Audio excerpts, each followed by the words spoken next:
Hood mount. The main purpose of a lens hood is to shade the front of your lens, to keep light from falling across the lens and causing unwanted flares and a washed out, low contrast look. If you are wanting a clear picture without any glare, a lens hood shields the camera from light, creating a clear photo.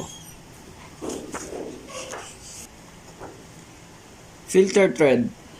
The filter thread or filter ring is a threaded section inside the front of a lens to allow accessories such as filters and LED hoods to be attached. Focusing ring.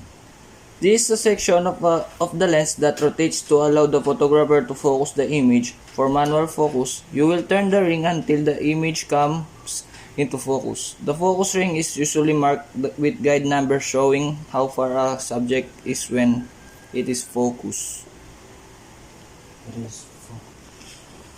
Zoom ring. A zoom adjustment ring found on many digital video recorders and digital cameras. Zoom rings enable motorized zoom that allows you to change the focal length in real time as you shoot. A 4x zoom lens, for example, will enlarge or reduce the subject in an image by 4 times depending on which way it's zoomed.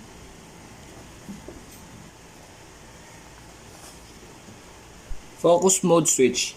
Use the focus mode selector to choose how the camera focuses. Focus locks while the shutter button is pressed halfway. Choose for stationary subjects. Focus is continually adjusted to reflect changes in the distance to the subject, while the shutter button is pressed halfway. Image stabilizer switch. Depending on the make, model, and vintage of your IS-enabled camera or lens, image stabilization allows you to capture sharp pictures at shutter speeds 3, 4, or 5 times slower than previously possible. Lens mount index. This raised round red mark is found on all EF lenses. It is used for matching the EF lens mount to the mount on an EOS body, so one can connect the lens to the body quickly. It is used for changing the focal length of the lens. The zoom ring usually has certain common focal lengths marked on it. Contacts. When a lens is attached to a camera, the pins make contact with electronic contacts inside the camera body. These contacts allows power and data to flow between the camera body and the lens.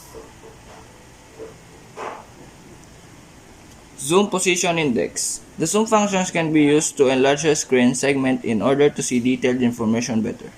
The line width and line type are scaled when zooming.